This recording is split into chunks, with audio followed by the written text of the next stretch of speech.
Hi, welcome back to Little Steps, Big Gains. Thank you for coming to sit down and listen to this video that has some specific custom tips for individuals who have Parkinson's who are doing this challenge with me. This is a 30-day Tai Chi inspired standing balance challenge, and it already has a lot of inherent value for anybody who has Parkinson's. And I say that because that you are one of the populations I had in mind when creating it. Now, I am an occupational therapist, and this program is a collaboration of 3 of my certifications. 1 is LSVT BIG, 2 is Tai Chi, and 3 I'm a functional aging specialist, where I took out portions of plyometrics for power training and respiratory muscle strength training.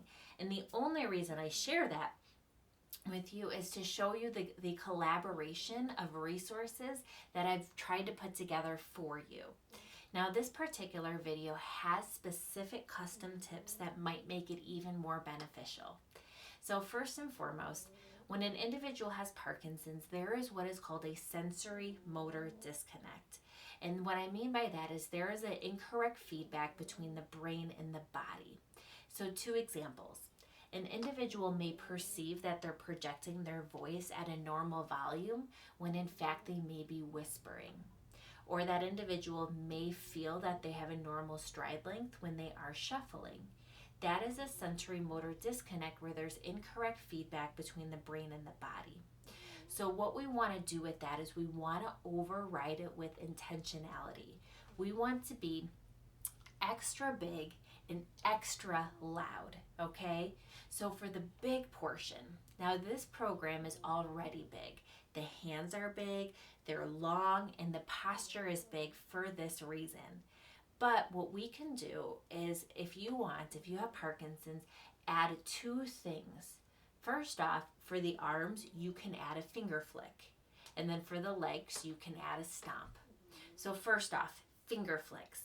That is something I learned in my LSVT Big course that you can use, or I have used, when individuals are struggling with tremors in the middle of a fine motor task. So for example, texting.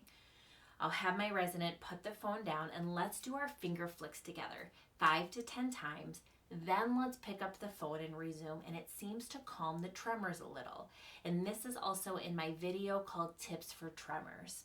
So that is an option for tremors. Now, going back to our exercise protocol, at the end of each move, you can add a finger flick, and I will show you.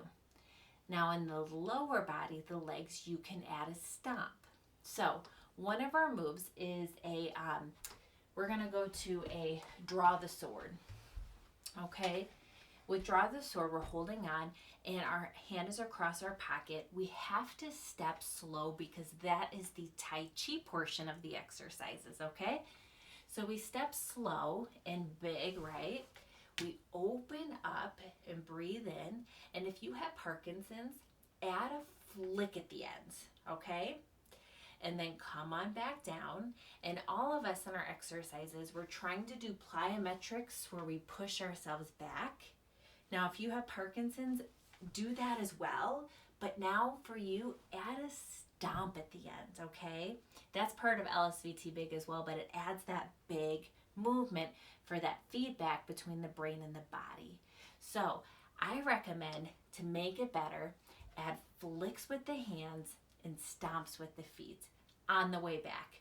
Remember, we go very slow on the way there, and then come on, stomp on the way back. If it's too much, don't worry about that. This is just some tips.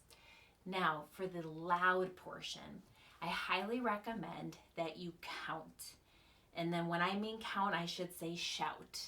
And so what we're doing here is we're breathing in as we're stepping out. And at the top, now that you've filled your lungs with oxygen, flick and count 1, but shout it.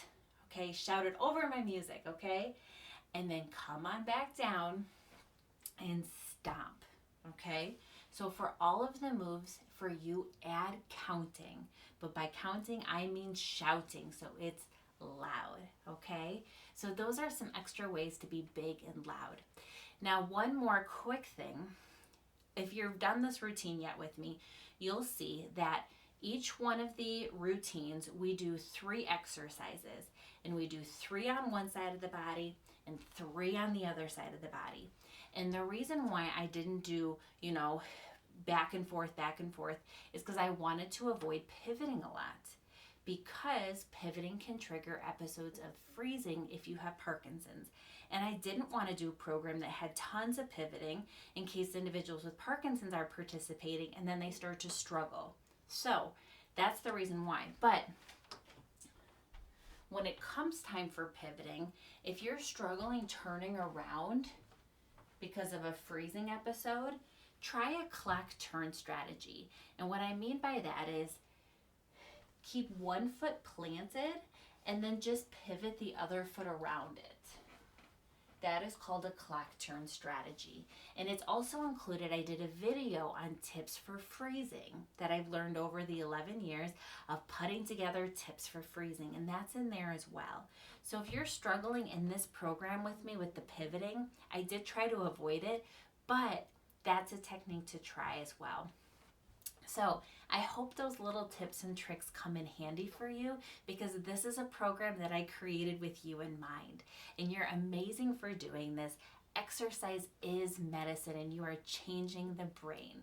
So thank you for joining, because little steps every day, we can make some big gains.